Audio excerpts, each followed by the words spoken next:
मेरा नाम रचना है। शादी के बाद मेरे पति को बार बार अपने बिजनेस में नुकसान हो रहा था। उनका सारा पैसा डूब गया। उनको इस बात का बेहद ही अफसोस था। मेरे पति ने तंग आकर मुझे मनहूस कहकर मुझे भी तलाक दे दी। सास ने बुरी तरह से मारा और कहने लगी कि जब से ये हमारे घर में आई है तो मेरे बेटे का कारोबार तबाह हो गया। तेरे कदम हमारे लिए शुभ नहीं। तो जैसी औरतों के साथ तो यही करना चाहिए। उन्होंने भी मेरी बहुत बेइज्जती की थी। मैं रोती रही, चिल्लाती रही, मगर मेरा कोई कसूर नहीं था। किसी ने मेरी परवाह नहीं की। मजबूरन मुझे अपनी ससुराल का घर छोड़कर आना पड़ गया था। वैसे भी मुझ अनाथ का इस दुनिया में कोई नहीं था। मैं हर तरफ से बेसहारा हो गई थी। फिर अपना गुजारा करने के लिए एक फैक्ट्री में जॉब करने लगी। वहाँ के मालिक को हर महीने लाखों का प्रॉफिट होने लगा था। वो कहता था, रचना, जब से तुम हमारे यहाँ काम करने के लिए आई हो हमें फ़ायदा ही फ़ायदा हो रहा है। उसने एक फैक्ट्री से 5 फैक्ट्रियाँ बना ली हैं। वो मेरा आभारी हो गया था। एक दिन उसने मुझे अपने ऑफिस में बुलाया और कहने लगा कि क्या तुम मुझसे शादी करोगी। उसका सवाल सुनकर मैं चौंक गई थी, लेकिन जैसे ही मैंने उसका चेहरा ध्यान से देखा तो मेरे पैरों तले से ज़मीन निकल गई और मैं उसके पैरों में गिरकर फूट फूट कर रोने लगी, क्योंकि वो तो मेरे माता पिता इस दुनिया में नहीं थे। मैं बचपन से ही अनाथ हो गई थी और अनाथ होने के बावजूद भी अपनी मासी के साथ रहती थी। जिस दिन मेरा पहला रिश्ता आया उन्होंने फ़ौरन से मेरा रिश्ता तय कर दिया था, क्योंकि उनके लिए मैं एक बोझ थी और वो मुझसे जल्द ही अपनी जान छुड़ाना चाहती थी। मेरी उम्र भी ज़्यादा नहीं थी। मैं शादी नहीं करना चाहती थी, मगर अपने सर का बोझ उतारने के लिए मेरी शादी करने का फैसला कर दिया गया। लड़के का नाम हर्षित था और वो मेरे मृत पिता के दोस्त का बेटा था और पढ़ लिख कर विदेश से आया था। मैं सुंदर थी, इसलिए लड़के की माँ ने मुझे पसंद कर लिया था और सिंपल तरीके से मेरी शादी उसके साथ हो गई थी, क्योंकि मौसा जी ने तो पहले ही कह दिया था कि अगर इसे अपने घर की बहू बनाना है तो बना लो। हम भी इसे अपने साथ नहीं रखना चाहते, लेकिन हम इसे कुछ नहीं दे सकेंगे। हर्षित और उसकी माँ को इस बात से कोई एतराज़ नहीं था, इसलिए उन्होंने मुझे अपने घर की बहू बनाने का फैसला कर लिया था। विदा होकर मैं अपनी ससुराल आ गई थी। मैं दुल्हन बनी बैठी थी जब हर्षित कमरे में आया। उसके चेहरे पर कोई एक्सप्रेशन नहीं था। उसने कमरे में आते ही ना तो मेरा हालचाल पूछा, न मुझसे मोहब्बत का कोई शब्द कहा। बस फौरन मूड खराब करते हुए कहने लगा कि ये शादी मेरी मर्जी से नहीं हुई, बल्कि मेरी पिता की मर्जी से हुई है। मैं इस शादी से ना तो खुश हूँ और ना ही राज़ी हूँ। उसकी बात सुनकर मैंने अपनी नज़र झुका ली थी और सिर्फ इतना कहा था कि मैं जानती हूँ। उसने मुझसे आगे कोई बात नहीं की और वो कमरे से उठकर चला गया था। मेरी आंखों में आंसू थे। दरवाज़ा धीरे से बंद हुआ और मैंने सोचा कि शायद इस दरवाजे के साथ ही हमारे बीच की सच्चाई भी बंद हो गई है। वो सारी रात जागते हुए गुजर गई थी। शादी के बाद मेरी ज़िंदगी की पहली रात थी, बुझी बुझी सी थी, जिसमें कोई खुशी न थी, जिसमें कोई मोहब्बत का शब्द न था और जिसमें कोई मेरी फिक्र करने वाला भी न था। अगले दिन नाश्ते पर मैंने अपनी सास के पास बैठने की कोशिश की तो उन्होंने प्लेट हटाकर कहा कि तुम अपना नाश्ता अपने कमरे में ही ले जाया करो, मुझे अकेले नाश्ता करना पसंद है। आगे मैं अपनी सास से क्या कहती, मुझे कुछ कहने की ज़रूरत ही नहीं थी। उनका व्यवहार देखकर भी मैं समझ गई थी कि ये शादी उनकी भी मर्जी से नहीं हुई। मेरी इस शादी में अगर किसी की मर्जी थी और किसी को मुझ पर तरस आया था तो वो मेरे ससुर थे, हर्षित के पिता विशाल अंकल, जो मेरे पिता के बचपन के दोस्त थे। और जब उनका बेटा जवान हुआ तो उनके मन में ख्याल आया कि क्यों ना वो अपने बचपन के दोस्त की बेटी के साथ अपने बेटे की शादी कर दें। मैं हमेशा खामोश रहने लगी थी और यही खामोशी अब मेरी आदत बन गई थी। एक दिन विशाल अंकल ने मुझे अपने साथ बाजार ले जाने को कहा। मैं उनके साथ बाजार चली गई थी। वो रास्ते भर मुझसे बातें करते रहे थे। कहते थे कि तुम्हारा पिता बहुत अच्छा इंसान था और तुम्हारी माँ बहुत ही हिम्मत वाली औरत थी। वो जिंदा होती तो तुम्हारे लिए कुछ और सोचती। मैंने कहा, अगर मेरे माता पिता जिंदा होते तो शायद मैं ये सब सहने के काबिल ही ना होती। विशाल अंकल खामोश हो गए थे। वो जानते थे कि उनके परिवार में भी मुझे किसी ने स्वीकार नहीं किया था। हम वापस आए तो हर्षित के कमरे में से तेज आवाज़ आ रही थी। वो अपनी माँ के साथ बहस कर रहा था। मुझे आवाज़ आई। हर्षित अपनी माँ से कह रहा था, ये सब पापा की मर्जी से हुआ है। मैंने तो कभी कहा ही नहीं था कि मुझे इतनी जल्दी शादी करनी है। मम्मी, अगर आपको मेरे लिए कोई और लड़की पसंद थी तो आपको पापा से बहस करनी चाहिए थी। आप मुझे क्यों डांट रही हो? तभी मेरी सास की आवाज़ बुलंद हुई। उन्होंने कहा, इसीलिए कह रही हूँ क्योंकि तुमने भी अपने पिता की मर्जी को आसानी से स्वीकार कर लिया। तुम्हें डट जाना चाहिए था और कहना चाहिए था कि ये लड़की मुझे पसंद नहीं है। वो लड़की सच में तुम्हारे काबिल नहीं है। अगर तुम्हारे काबिल होती तो मैं तुम्हारी खुशी खुशी उसके साथ शादी करवा देती। मैंने तो तुम्हारे लिए एक बहुत ही सुंदर और अच्छी लड़की तलाश की थी। तुम्हारे पिता ही कहते रहे कि वो मेरे दोस्त की बेटी है, उसे स्वीकार कर लो, उसे अपने घर की बहू बना लो। अब मैं दूसरों से क्या कहूँ? अपने पति की बात मानने की खातिर समाज के लोगों से भी यही कहा है कि हाँ, लड़की सुंदर थी, गरीब थी, इसलिए मैं उसे अपने घर की बहू बनाने के लिए तैयार हूँ। मगर मेरा दिल उसे बहू नहीं मान रहा। तुम्हारे पिता की पुरानी दोस्ती की वजह से मेरा सब बर्बाद हो गया। मैंने अपने बेटे के लिए क्या क्या सोचा था और क्या हो गया। मैं दरवाजे के पीछे से हट गई थी। दिल चाहा था कि भाग जाऊं वहां से, मगर कहाँ जाती? मेरा कोई ठिकाना नहीं था। शाम को हर्षित फिर कमरे में आया। इस बार उसकी आंखों में कुछ नरमी दिखाई दे रही थी। शायद वो अपनी माँ की बहस करने के बाद थक चुका था। ये शायद मेरी खामोशी से थक चुका था। वो मेरे करीब आया और कहने लगा, रचना, तुम कुछ बोलती नहीं हो। अगर तुम कुछ कहना चाहो तो कह सकती हो। मैंने सिर्फ इतना कहा, मैं बोलूँगी तो शायद आपको और भी ज़्यादा उलझन होगी। उसने ध्यान से मेरी तरफ देखा, फिर कहने लगा कि तुम सुंदर तो बहुत हो, शायद इसलिए पापा ने तुम्हें मेरे लिए चुना है। मैंने हल्की सी मुस्कुराहट दबाई और दिल में सुकून महसूस किया, क्योंकि ये शब्द पहले थे जो मेरे पति की तरफ से तारीफ के रूप में उसके मुंह से निकले थे, जिसमें मुझे अपनी मौजूदगी का कोई एहसास दिखाई दिया था, चाहे वो मेरी खूबसूरती पर ही क्यों ना हो। मेरे ससुर विशाल अंकल की जिंदगी जैसे मेरे लिए एक छत थी। उनके होते हुए सब खामोशी शिकायतें दब जाती थीं, लेकिन वो छत अचानक गिर गई।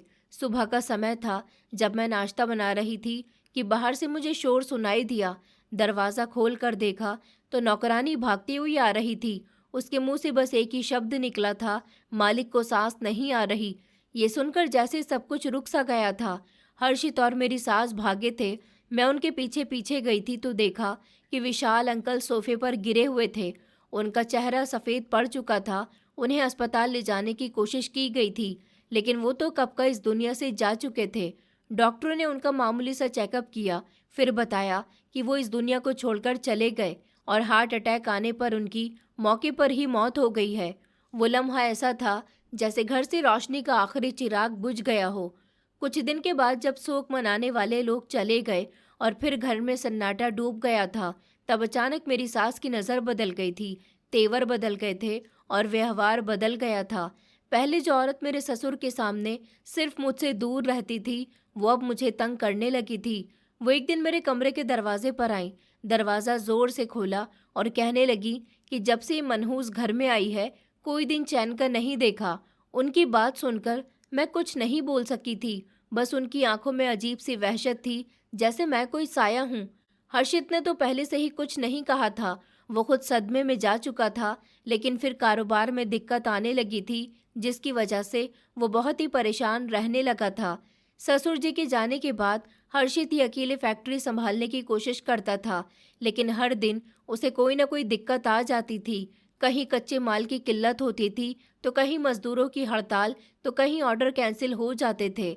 एक दिन वो गुस्से से घर आया, उसने दरवाज़ा ज़ोर से बंद किया और सीधा कमरे में आ गया था। मेरी तरफ देखकर कहने लगा, पता नहीं क्या चल रहा है, हर तरफ नुकसान ही नुकसान है। मैंने कुछ नहीं कहा, वो बार बार बोलता रहा। फिर थोड़ी देर बाद मैंने कहा, क्या मैं तुम्हारी कुछ मदद कर सकती हूँ? उसने मुझे घूर कर देखा और कहने लगा, तुम मेरी क्या मदद करोगी? तुम क्या समझोगी कि कारोबार कैसे होता है? तुम बस प्रार्थना करो कि सब ठीक हो जाए। वो बहुत ज़्यादा गुस्से में था, लेकिन उसके शब्द मेरे अंदर तीर की तरह उतर गए थे। शाम को जब मैं किचन में काम कर रही थी, मेरी सास अपनी बेटी के साथ बैठी हुई थी। वो दोनों आपस में बातें कर रही थी। जब मैंने उनकी बात सुनी, मेरी सास ने कहा कि बस ऊपर वाला बचाए अभी इस लड़की की मनहूसियत से। पहले मेरे पति को खा गई, अब दोनों बाप बेटे का कारोबार सब कुछ खा जाएगी। इसके कदम हमारे लिए शुभ नहीं है, ये हमारे लिए बर्बादी का रास्ता बनकर आई है। मेरी नंद ने अपनी माँ की हाँ में हाँ मिलाई थी और कहने लगी कि हाँ माँ, मैंने तो आपसे पहले ही कहा था कि हमारे पढ़े लिखे भाई के लिए कोई और लड़की देख लो, मगर पापा की जिद के आगे हम सबको झुकना पड़ा। पापा को कौन रोक सकता था, जो खुद अनाथ थी, जिसने खुद कभी कोई खुशी नहीं देखी, हमारे घर आकर भी उसने हमारी खुशियों को नज़र लगा दी। मेरी सास की आवाज़ थोड़ी और बुलंद हुई, कहने लगी कि ये तो जब से हमारी ज़िंदगी में आई है, हमारी जिंदगियां उजड़ गईं। पता नहीं अब क्या बाकी रह गया जिसे ये बर्बाद करेगी।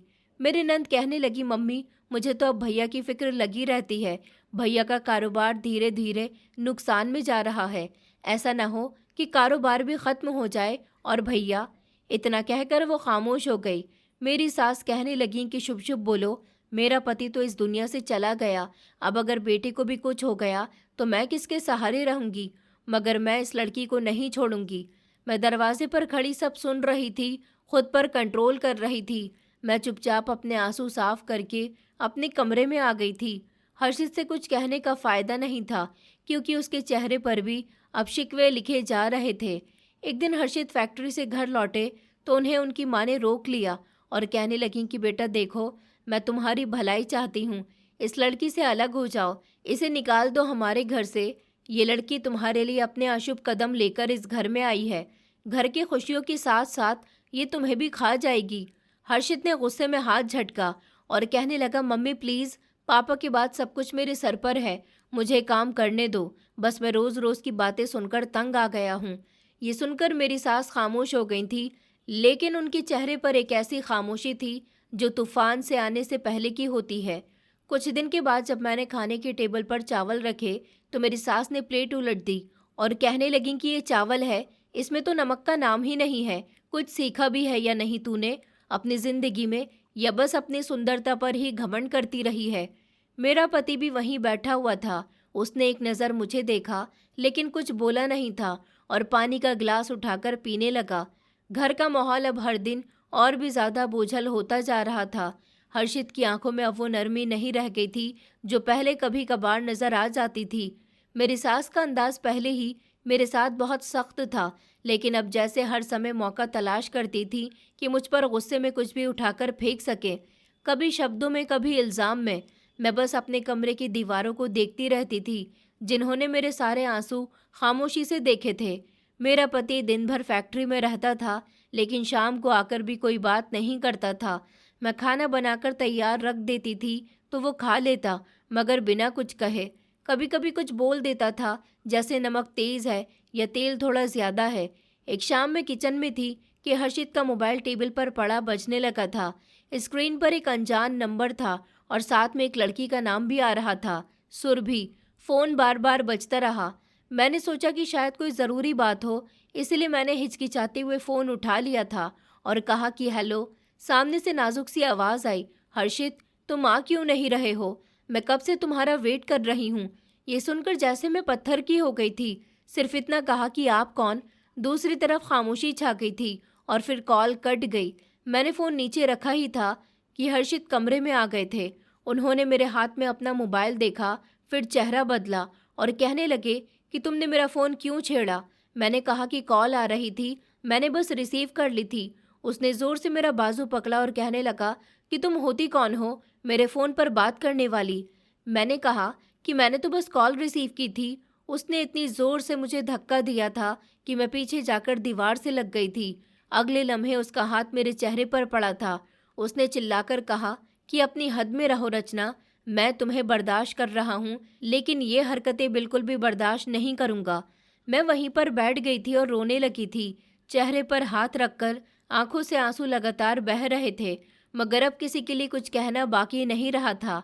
हर्षित बाहर निकल गए, दरवाज़ा ज़ोर से बंद करके। अगली सुबह मेरी सास कमरे में आई, मेरे चेहरे की सूजन देखकर हंसने लगी और कहने लगी कि हाँ, आखिरकार हर्षित ने समझा तो सही कि तुम्हें कैसे काबू में करना है। मैंने कहा, मम्मी जी, मैंने कुछ गलत नहीं किया था। उन्होंने कहा कि बस बस अब शिकायत मत करो, हमने तुम पर एहसान किया है, ये याद रखो।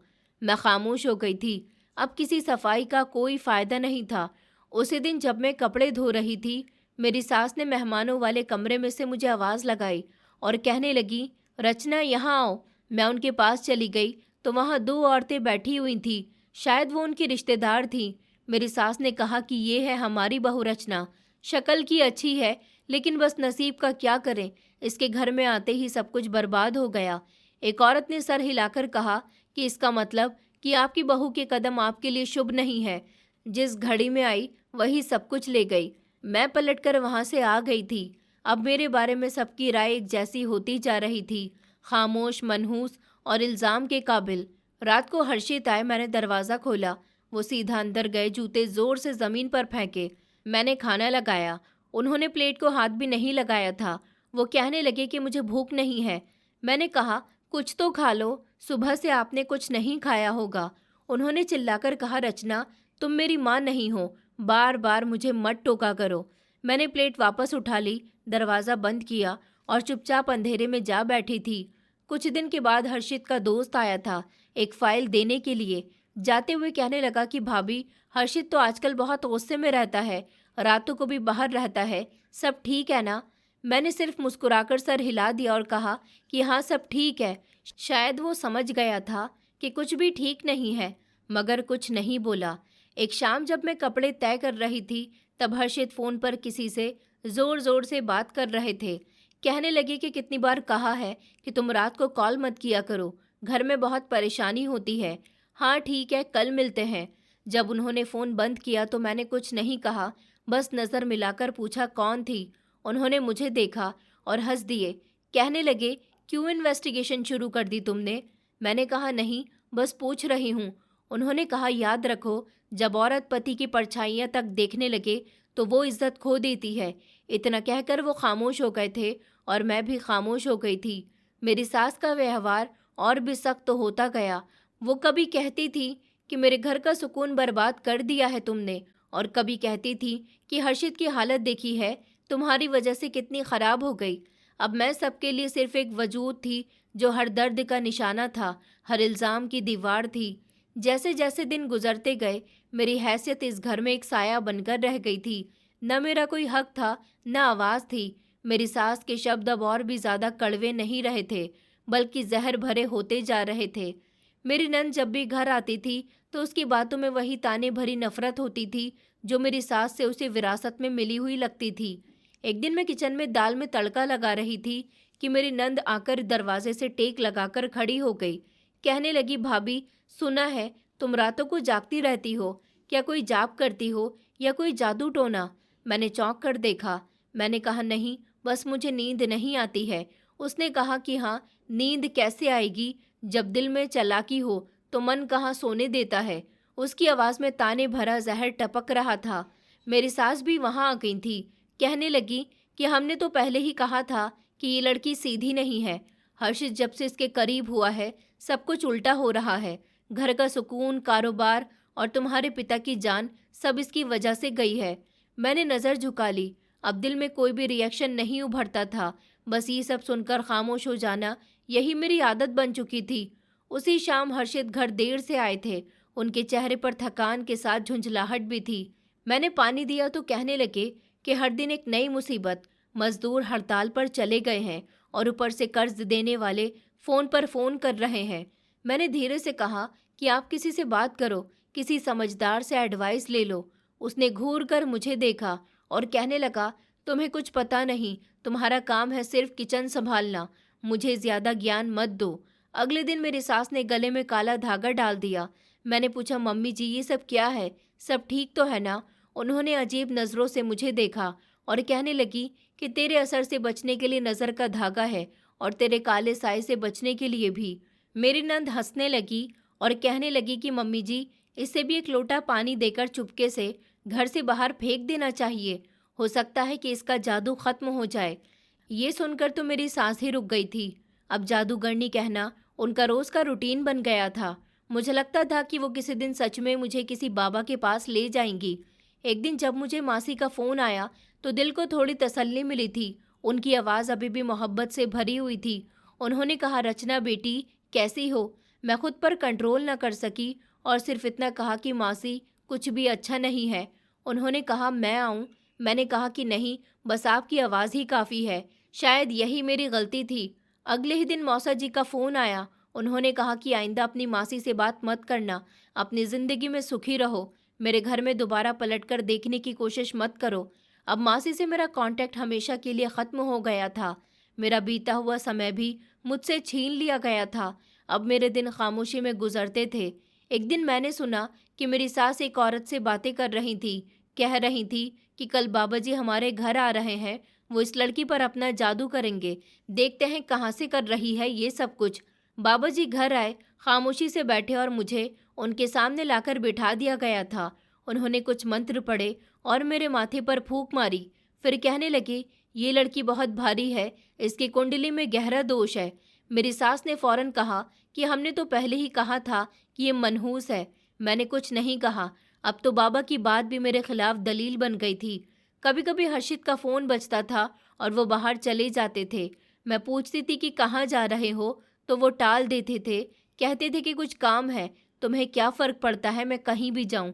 एक दिन किचन में चाय बनाते समय मैंने अपनी सास को किसी से फ़ोन पर बातें करते हुए सुना था। वो कह रही थी कि हाँ, वो मेरे बेटे की पत्नी है, बस उसकी शक्ल अच्छी है, वरना वो सब कुछ बर्बाद कर चुकी है।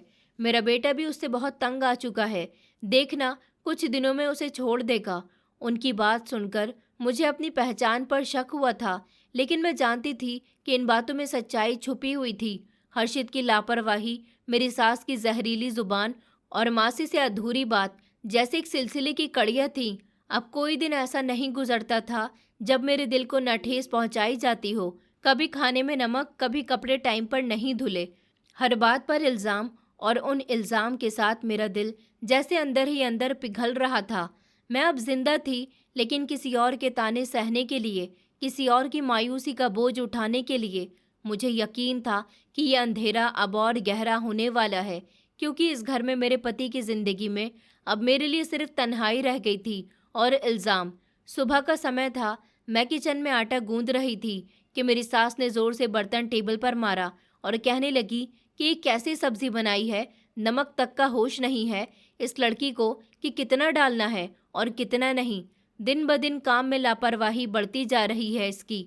मैंने धीरे से कहा कि मम्मी जी, अगर टेस्ट ठीक नहीं लगा तो कुछ और बना देती हूँ। उन्होंने हाथ उठाया और मेरे कंधे पर जोर से चुटकी काटी। कहने लगी कि अब तेरी जुबान भी चलने लगी है। जिस दिन से तू यहाँ आई है, तबाही ही तबाही हो रही है। मेरे बेटे का कारोबार बर्बाद हो गया, हमारा घर बर्बाद हो गया और सुकून भी बर्बाद हो गया। मैं खामोश हो गई थी, आंखों में आंसू आने लगे थे, लेकिन फिर भी काबू कर गई। मेरी नंद ने हंसते हुए कहा, मम्मी, इस पर बातों का असर कब हुआ है? जब तक किसी बाबा को ना बुलाओ और इसका इलाज ना करवाओ, तब तक ये यहाँ से नहीं जाएगी। मेरी सास ने बर्तन उठाकर मेरी तरफ फेंका था। वो बर्तन जमीन पर जाकर गिर गया था और शोर हो गया था। उन्होंने कहा कि चल निकल यहाँ से। वो गुर्राई थी और कहने लगी कि आज के बाद न तेरी शक्ल देखूंगी, न तेरी मनहूसियत। मैं पीछे हट गई थी। उनके हाथ में लकड़ी का डंडा था। उन्होंने जोर से मेरी कमर पर मारा और कहने लगी कि निकल जा मेरे घर से, अभी और इसी समय। मैंने रोते हुए कहा, मम्मी जी, मैं कहाँ जाऊंगी, मेरा तो कोई भी नहीं है। मैंने हाथ जोड़ दिए थे। उन्होंने कहा कि नरक में चली जा, लेकिन मेरे दरवाजे के अंदर दोबारा कभी दिखाई मत देना। वो मेरा बाजू पकड़कर घसीटते हुए दरवाजे की तरफ ले गई थी। दरवाज़ा खोला तो मोहल्ले की औरतें सामने से गुजर रही थी। मैं हिचकिचा रही थी, लेकिन मेरी सास ने मुझे ज़ोर से धक्का दिया और कहने लगी कि मनहूस औरत, निकल जा मेरे घर से। मैं ज़मीन में जाकर गिर गई थी। मेरा हाथ छिल गया था, माथे से खून की बूंदें टपकी थी। आसपास के लोग रुक गए थे, लेकिन कोई आगे नहीं आया था। उसी लम्हे एक आवाज़ सुनाई दी, मम्मी, ये क्या कर रही हो आप? ये मेरा देवर कैलाश था। वो तेज़ी से मेरे करीब आया। उसने मुझे सहारा दिया और कहने लगा, भाभी, आप ठीक हो ना? मैंने थके हुए शब्दों में कहा कि मैं ठीक हूँ। कैलाश ने मेरी सास की तरफ देखा और कहने लगा, ये सब क्या है? क्यों मार रही हो आप इनको?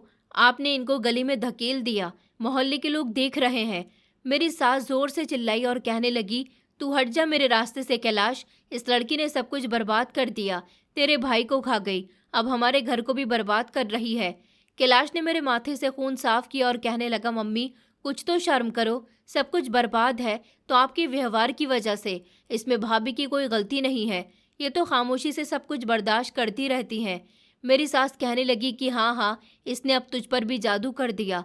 अब ये जादूगरनी तुम पर भी चल गई है, सबको अपने जादू में फंसा रही है। तू भी दिन रात इसके कमरे में दिखाई देता है। क्या चल रहा है आखिर तुम दोनों के बीच? ये सुनकर कैलाश का चेहरा सफ़ेद पड़ गया था। उसने कहा, मम्मी आप क्या कह रही हो? आप जानती भी हो कि आप किस पर इल्ज़ाम लगा रही हो। ये मेरी भाभी हैं। मेरी सास ने कहा कि मैं सब जानती हूँ, एक दिन सब सामने आ जाएगा। तुम जैसे देवर अब देवर नहीं रहे। कैलाश ने मुझे कंधे से सहारा दिया और कहने लगा, भाभी आप अंदर चलो। मैंने धीरे से कहा, नहीं कैलाश, अब मैं यहाँ नहीं रह सकती, मुझे मत रोको। उसने कहा, भाभी आपका कोई ठिकाना नहीं है और आप इस हाल में कहाँ जाओगी? मैंने नरमी से कहा कि बस और बर्दाश्त नहीं होता। उसने मजबूती से कहा कि मैं देखूंगा कि कौन आपको इस घर से निकालता है। वो मेरा हाथ थामकर मुझे अंदर ले गया था और आसपास मोहल्लेदार अभी भी दरवाजे के पास खड़े हुए देख रहे थे। मेरी सास ने कैलाश का बाजू झंझोड़ने की कोशिश की और कहने लगी कि छोड़ इसे कैलाश।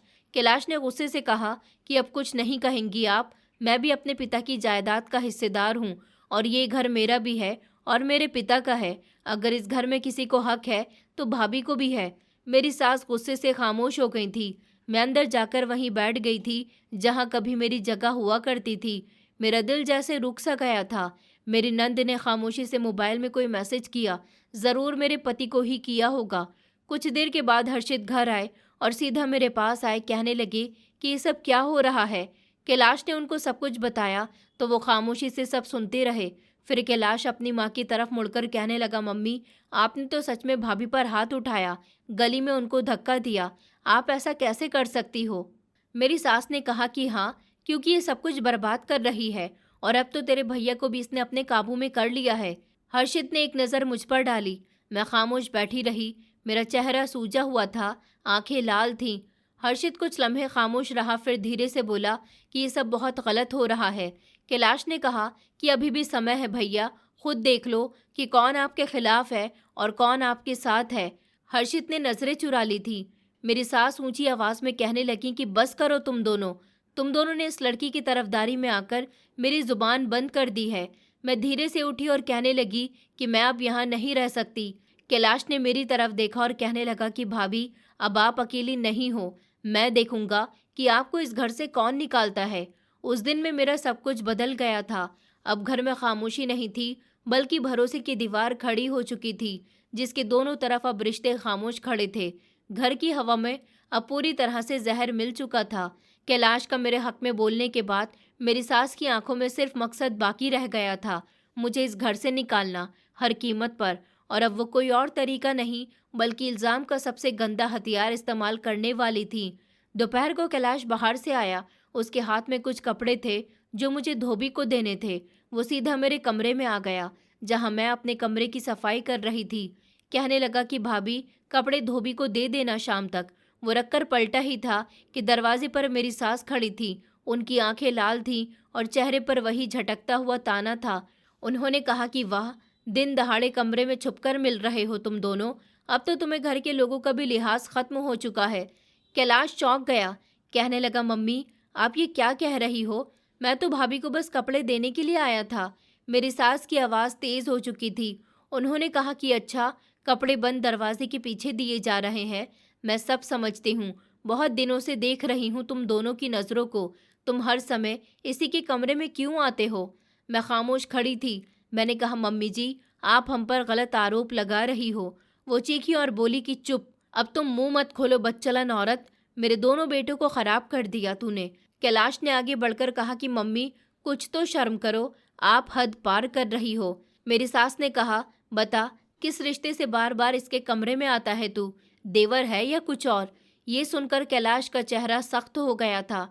उसने कहा, मैं इनका छोटा भाई हूँ और हमेशा रहूँगा, लेकिन आप जो इल्ज़ाम लगा रही हो वो किसी माँ को शोभा नहीं देता। मेरी सास ने शोर मचाया और मेरी नंद दौड़ती हुई आई, कहने लगी कि क्या हुआ मम्मी? मेरी सास कहने लगी कि सब कुछ बर्बाद हो गया बेटी। मेरी सास रोती जा रही थी और कहने लगी कि तुम्हारी भाभी और तुम्हारे छोटे भाई को रंगे हाथों पकड़ लिया है मैंने। नंद ने मुझे नफरत की नज़रों से घूरा और कहने लगी कि मैं तो पहले दिन से ही कहती थी कि ये सीधी नहीं है। कमरे का दरवाज़ा धड़ाम से खुला। हर्षित अंदर आया। उसका चेहरा गुस्से से तपा हुआ था। उसने गरजती हुई आवाज़ से कहा, ये सब क्या है? मेरी सास आगे बढ़ी और कहने लगी कि बेटा, जो आंखों के सामने हुआ उसे बताने की क्या ज़रूरत है? अभी देखा है मैंने, तुम्हारी पत्नी कैलाश के साथ कमरे में अकेली थी। हर्षित का चेहरा जैसे जम गया हो। उसने एक नज़र मुझ पर डाली और एक नज़र अपने भाई पर। वो मेरी तरफ चलकर आया और कहने लगा, ये सच है? मैंने कहा, प्लीज़ भगवान के लिए मेरी बात तो सुन लो, ये सब झूठ है। कैलाश तो सिर्फ मेरे कमरे में कपड़े देने के लिए आया था। मेरे पति ने चिल्लाकर कहा कि चुप। मैंने नज़र चुराई, जैसे हकीकत से नज़रें चुराना आसान हो। बस फिर क्या था, मुझे घर से निकाल दिया गया था। मैं बेहोश हो गई थी। होश आया तो देखा कि मैं अस्पताल में मौजूद हूँ। नर्स ने मुझे पानी दिया और कहने लगी कि आपने बहुत कुछ सहा है, लेकिन अब संभलने का वक्त है। 2 दिन के बाद एक औरत आई, नरम शब्दों में मुझसे कहने लगी, हमने एक शेल्टर होम का बंदोबस्त कर लिया है आपके लिए। वहाँ आपको फुल सिक्योरिटी मिलेगी और आपकी नई शुरुआत भी होगी।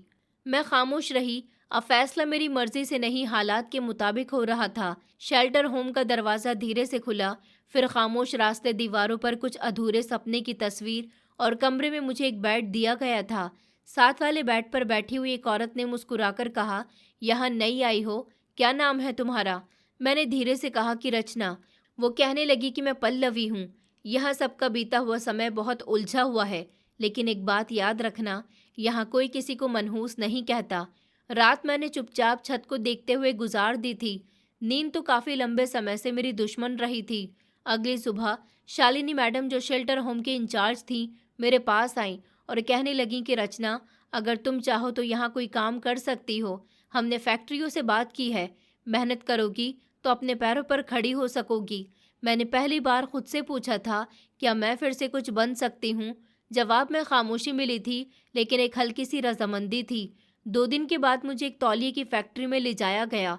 वहाँ आम से लोग थे, लेकिन माहौल बहुत मुनासिब लगा था। पहली बार मुझे लगा जैसे मैं किसी काम करने के काबिल हूँ। ये कपड़ा काटना है, साइज एक जैसा होना चाहिए और वक्त का ध्यान रखना, सुपरवाइजर ने कहा था। तो मेरे हाथ कांप गए, लेकिन मैंने हाँ में सर हिला दिया था। शुरुआत मुश्किल थी, हाथ हिलने लगे थे, गर्दन में दर्द होने लगा था, लेकिन मैं हर दिन वक्त पर जाती थी, वापस आती और खामोशी से सो जाती थी। एक दिन पल्लवी ने पूछा, कैसा लग रहा है? मैंने कहा, दर्द होता है, लेकिन दिल थोड़ा हल्का होता जा रहा है। फैक्ट्री में काम करते हुए मुझे 1 महीना हो चुका था। अब कपड़े काटने में हाथ तेजी से चलने लगे थे। मेरी अटेंडेंस भी अच्छी थी। सुपरवाइजर ने कहा था कि तुम मेहनती हो, शायद कुछ दिन बाद अगले क्षेत्र में लगा दिया जाए तुम्हें। ये सुनकर दिल में एक अजीब सा एहसास जागा था, जैसे मैं कुछ बनने जा रही हूँ। शेल्टर होम की जिंदगी अलग थी। वहाँ सारी औरतों की अपनी अलग कहानी थी, लेकिन हर चेहरे पर एक ही दर्द था। मैं किसी से ज़्यादा बात नहीं करती थी, बस सबको नमस्ते करती और अपने काम में लगी रहती थी। एक दिन फैक्ट्री में काम के बाद एक लिफाफा हाथ में दिया गया था। सुपरवाइजर ने कहा कि मालिक ने दिया है, कुछ खास है तुम्हारे लिए। मैंने लिफाफा खोला। अंदर एक मामूली सा नोट था, जिस पर लिखा हुआ था, रचना, तुम में कुछ स्पेशल है। तुम जैसी औरतों को इज्जत मिलनी चाहिए, तरस नहीं। मैं तुमसे शादी करना चाहता हूँ। ये मेरा वादा है कि तुम्हें हमेशा इज्जत दूंगा। कंपनी का मालिक सुधीर। ये सुनकर मेरी आंखों में बेयकीनी आ गई थी। दिल में गुस्सा उभर आया था। मैं लिफाफा हाथ में लेकर सीधी ऑफिस पहुंची। दरवाज़ा खोलते ही आवाज़ दी, सर कहाँ हैं आप? जवाब में कुर्सी घूमी। सामने कैलाश बैठा हुआ था। कुछ देर के लिए जैसे सब कुछ रुक गया था। मैंने कहा, तुम? कैलाश उठकर मेरी तरफ आया और कहने लगा, बैठ जाओ रचना। मैंने कहा कि ये सब क्या है? तुम इस फैक्ट्री के मालिक हो और वो नोट तुमने दिया था? उसने हल्की सी मुस्कुराहट के साथ कहा कि हाँ, 2 हफ्ते पहले मैंने फैक्ट्री खरीदी थी, पता भी नहीं चला। मैंने कहा, और ये सब शादी की बात? उसने आंखों से देखते हुए कहा, क्योंकि मैं तुम्हें सिर्फ सहारा नहीं, इज्जत देना चाहता हूँ। जिस दिन तुम्हें घर से निकाला गया था, मैं भी उसी दिन वो दरवाज़ा छोड़ चुका था। मेरी आवाज़ कांप रही थी। मैंने कहा, कैलाश, मेरे अंदर अब किसी पर विश्वास बाकी नहीं रहा। उसने कहा, तुम मुझे सिर्फ एक मौका दो, सिर्फ एक मौका, ताकि दुनिया को पता चले कि तुम बेसहारा नहीं हो। मैं खामोश हो गई थी।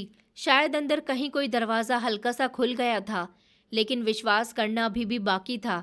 शहर की वो गली जहाँ शेल्टर होम था, अब मुझे अजनबी नहीं लगती थी।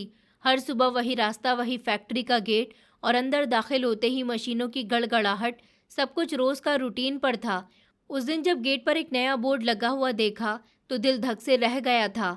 नया इंतजाम, वीके सन्स कंपनी। सारे मजदूर आपस में चर्चा कर रहे थे कि मालिक बदल गया है।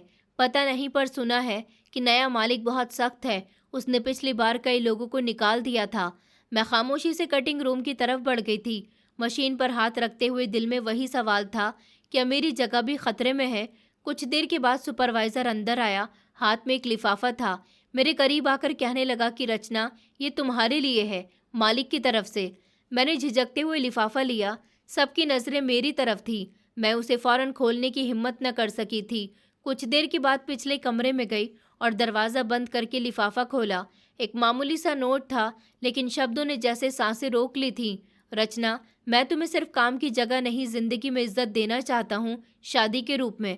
मैं वादा करता हूँ कि तुम्हारी इज्जत, तुम्हारा हक, तुम्हारा नाम, सब कुछ बनकर दिखाऊंगा। फैसला तुम्हारा है।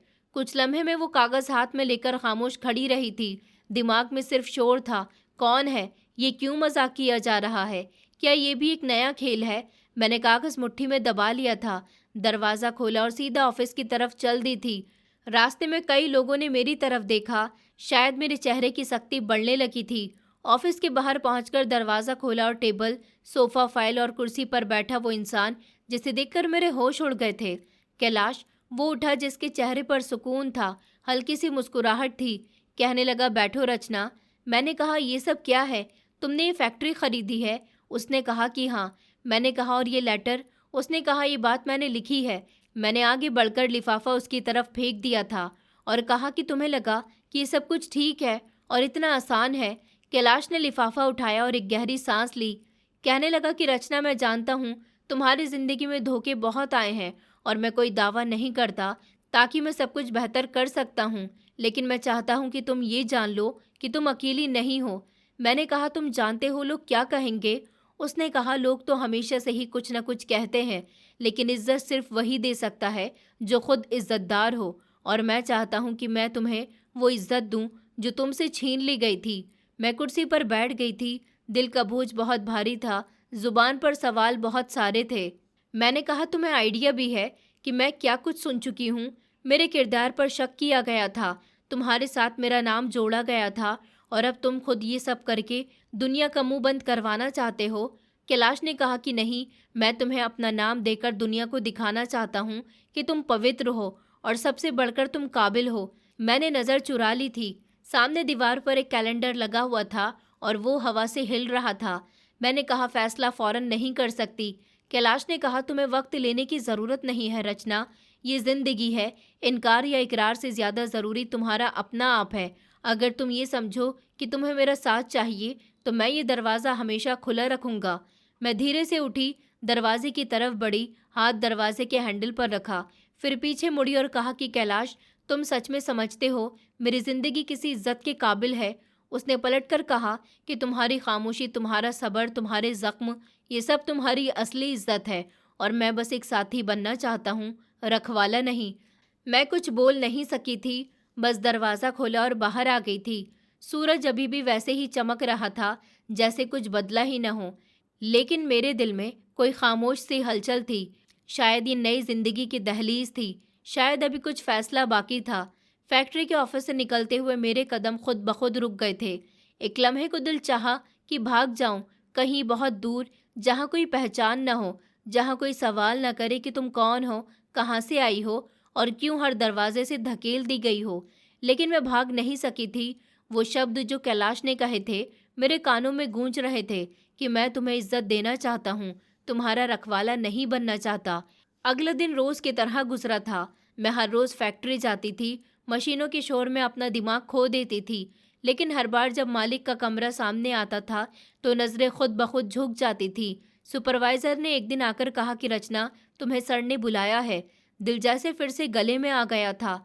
खामोशी से उठी और ऑफिस की तरफ बढ़ी थी। दरवाज़ा खोला तो कैलाश अपनी जगह पर बैठा हुआ था। इस बार वो खड़ा नहीं हुआ, बस नजरें उठाकर कहा कि बैठो। मैं कुर्सी पर बैठ गई थी, दोनों हाथ आपस में जुड़े हुए थे। उसने कहा कि परेशान लग रही हो। मैंने नज़र नहीं उठाई थी, सिर्फ कहा कि थकन हो रही है। उसने कहा, रचना, मैं जानता हूँ तुम्हें मेरी बातें उलझा रही हैं, लेकिन मैं कोई जज्बाती फैसला नहीं कर रहा। मैं तुम्हें बरसों से जानता हूँ। तुम्हारी खामोशी, तुम्हारा अंदाज, तुम्हारा सब्र, सब कुछ दिख रहा है।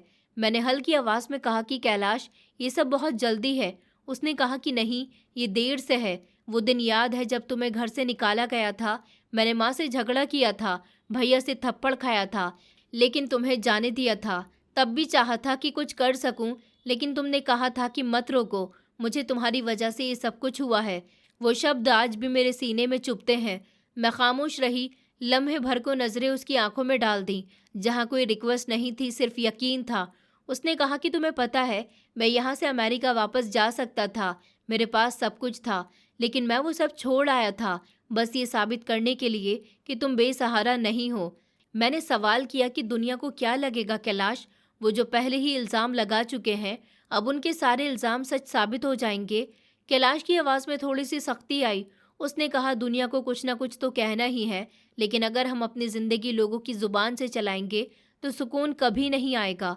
मैं चाहता हूँ तुम मेरे साथ एक नई ज़िंदगी शुरू करो, मेरे बराबर होकर, किसी भी तरह के एहसान की बुनियाद पर नहीं। मैंने कहा, कैलाश, मैं टूटी हुई हूँ। उसने कहा, और मैं कोई जोड़ने वाला नहीं, बस साथी हूँ। मैंने धीरे से कहा, तुम सच में समझते हो कि हम? उसने कहा, हाँ, और अगर तुम भी यही समझो तो हमें किसी की सफाई की ज़रूरत नहीं। कमरे में खामोशी छा गई थी। बाहर मशीनें चल रही थी। वक्त आगे बढ़ रहा था, लेकिन मेरे अंदर जैसे सब कुछ खामोश हो चुका था। कुछ लम्हों के बाद कैलाश ने कहा, अगर तुम हाँ कर दो तो शादी यही हो सकेगी, सिंपल तरीके से, फैक्ट्री के स्टाफ के सामने। वो सब जिन्होंने तुम्हें मेहनत करते हुए देखा है, वही हम दोनों को एक दूसरे का होते हुए भी देखेंगे। तुम्हारी नई जिंदगी। मैंने लंबी सांस ली और पहली बार आंखों में आंसू के बजाय हौसला महसूस किया था। मैंने कहा कि ठीक है कैलाश, लेकिन एक शर्त है। उसने कहा कि क्या? मैंने कहा, इस रिश्ते की बुनियाद सिर्फ सच पर हो, न कोई दिखावा हो, न कोई बदला हो। कैलाश ने हल्की सी मुस्कुराहट के साथ सर हिलाया और कहने लगा कि ये वादा रहा। मैं उठकर खड़ी हो गई थी। दिल में अजीब सी नरमी उतर आई थी, जैसे बरसों के बाद अंदर की सख्ती टूट रही हो। दरवाजे से निकलते हुए मैंने आखिरी बार पलटकर कहा था कि कैलाश, तुम्हारी बातें हमेशा सुनकर शायद आज मुझे यकीन आ रहा है कि सब कुछ खत्म नहीं हुआ। उसने हल्की आवाज में कहा कि नहीं रचना, अब सब शुरू होने वाला है। ये वो लम्हा था जब पहली बार मैंने अपनी जिंदगी को अपने फैसले से आगे बढ़ते हुए देखा था, और शायद ये मेरा पहला कदम था किसी अपनी जिंदगी की तरफ। शादी सिंपल तरीके से फैक्ट्री के स्टाफ के सामने हुई थी। उसी दिन मैं कुछ बहुत ज़्यादा उम्मीद से जगमगा रही थी। कैलाश ने शादी के बाद हाथ जोड़कर सारे वर्कर्स का शुक्रिया अदा किया। मैं खामोश बैठी थी। मेरे हाथों पर मेहंदी नहीं थी, न माथे पर टीका था। मेरे दिल में एक सुकून ज़रूर उतर आया था। शादी के अगले दिन फैक्ट्री के ऑफिस के बजाय कैलाश मुझे शहर से बाहर एक सिंपल मगर सुंदर से घर में लेकर आ गया था। गाड़ी रुकी तो सामने सफ़ेद दीवारों पर नीली खिड़कियों वाला छोटा सा बंगला नजर आया था। उसने कहा कि ये घर कैसा लगा? मैंने हैरानी से दरवाज़ा देखा और कहा कि ये तुम्हारा है कैलाश? कैलाश ने कहा कि नहीं, ये तुम्हारा घर है। तुम्हारी नई जिंदगी की शुरुआत इसी जगह से होगी। मैंने ये घर स्पेशली तुम्हारे लिए बनवाया है। कोई महल तो नहीं है, मगर हर दीवार में सुकून रखा है। मैं घर में दाखिल हुई तो खाली कमरों में खुशबू थी, बैठने के लिए लकड़ियों की कुर्सियां थीं। मैंने कहा कि ये सब बहुत अच्छा है। कैलाश ने कहा, क्योंकि मैं जानता हूँ कि तुम्हें शोर नहीं, सुकून चाहिए। हम दोनों ने वो रात उसी घर में गुजार दी थी। छत पर बैठकर चाय पीकर पुरानी बातों पर हल्की सी मुस्कुराहट आ गई थी, और खामोशी हमारी सबसे बड़ी बातचीत बनी थी। कुछ दिनों के बाद मैंने फैक्ट्री में जाना बंद कर दिया था। कैलाश कहता था कि तुम आराम करो, खुद को टाइम दो। मैंने पढ़ना शुरू कर दिया था, गार्डन में पौधे लगाने लगी थी, खिड़की के पर्दे खुद तैयार किए थे। वो घर संवरने लगा था और शायद मैं भी खुद दोबारा जुड़ने लगी थी। एक शाम हम दोनों छत पर बैठे थे कि कैलाश ने कहा कि रचना, तुम्हें अपनी कहानी लिखने के बारे में सोचना चाहिए। तुम्हारी कहानी, तुम्हारी जुबानी। मैं हंस पड़ी और कहने लगी, कौन पढ़ेगा मेरी कहानी? कैलाश ने कहा, तुम्हारे शब्द सच्चे हैं। सच को सुनने वाले हमेशा होते हैं, चाहे देर से मिले। अगले दिन मैंने एक कॉपी निकाली और पहले पन्ने पर लिखा, मेरा नाम रचना है। हर दिन मैं कुछ न कुछ लिखती रहती थी। कैलाश मेरी तारीफ करता था और कई बार चुपचाप सर हिलाकर कहता था कि ये शब्द बहुत वजनदार हैं। जिंदगी हमदर्द बन गई थी। जो घाव थे वो अब निशान बन चुके थे। एक शाम जब बारिश हो रही थी, मैं खिड़की के पास बैठी चाय पी रही थी। कैलाश ने आकर मेरे कंधे पर चादर डाल दी और कहने लगा कि ठंड लग जाएगी। मैंने कहा बारिश की खुशबू में कुछ सुकून है। उसने कहा सुकून तुम्हारे चेहरे पर है रचना। ऐसा लगता था जैसे जिंदगी हमें वो सब लौटा रही है जो हमसे छीना गया था। लेकिन सुकून हमेशा के लिए नहीं होता। उस दिन सुबह के समय दरवाजे पर दस्तक हुई। मैंने कैलाश को आवाज़ लगाई, कोई आया है। वो अखबार पढ़ रहा था। उठकर दरवाजे की तरफ गया। मैं किचन में थी। जब दरवाज़ा खोला तो कोई अजनबी खामोशी छा गई थी। मैंने ज़ोर से पूछा कि कौन है। कैलाश की आवाज़ आई कि रचना यहाँ आओ। मैं बाहर निकली। दरवाजे पर एक औरत खड़ी हुई थी। पैरों में चप्पल नहीं थी, हाथ में एक प्लास्टिक का थैला था और कहने लगी कि भगवान के नाम पर कुछ दे दो बेटा। मैंने जैसे ही उसके चेहरे की तरफ देखा तो जैसे कदम रुक गए थे, आंखें फट गई थी और जुबान पर जैसे खामोशी न रही हो। ये मेरी सास थी। कैलाश ने धीरे से कहा कि हाँ ये वही है। मैं करीब गई। मेरे कदम डर गए थे।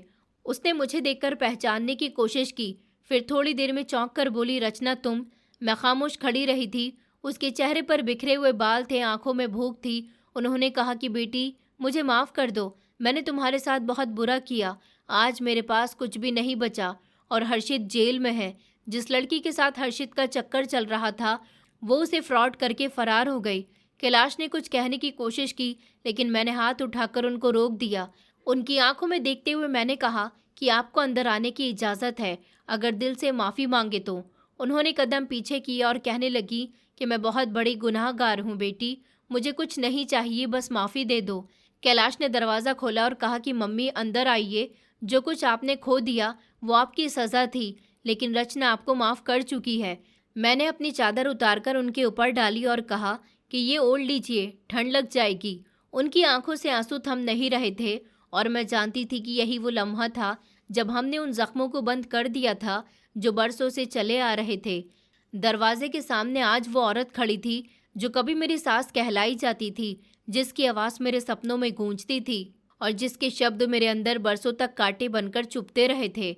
अब वो औरत बिखरे हुए बालों और गंदे कपड़ों के साथ मेरे सामने हाथ फैलाकर खड़ी हुई थी। उन्होंने कहा, रचना पहचाना मुझे? मैं कुछ लम्हे के लिए खामोश रही। मैं वही औरत हूँ जिसने तुम्हारे साथ बहुत गलत किया। वो रोते रोते ज़मीन पर बैठ गई थी। उनकी आवाज़ में दर्द था, आंखों में पछतावा था। कैलाश ने मेरे कंधे पर हाथ रखा। उन्होंने कहा, बेटा अब कुछ नहीं बचा।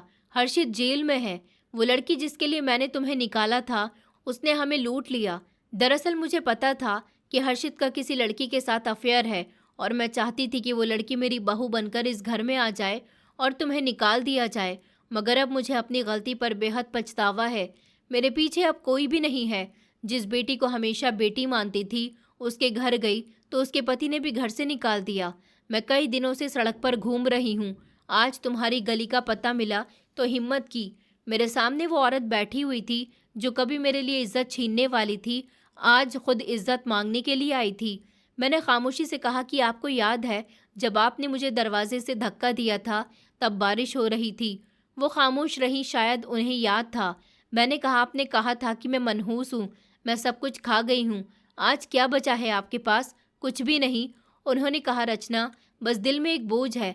मैंने तुम पर बहुत अत्याचार किया, कैलाश को भी बुरा भला कहा और तुम पर जो इल्ज़ाम लगाया उसकी माफ़ी मुझे दे दो। कैलाश ने कहा कि मम्मी हम आपसे बदला नहीं लेंगे, लेकिन आपके लिए हमारे दिल में जगह है। मेरी सास मेरे कदमों में गिर गई थी और कहने लगी कि भगवान तुम दोनों को हमेशा खुश रखे। मैं कुछ नहीं मांगती, सिर्फ सर छुपाने की जगह चाहिए।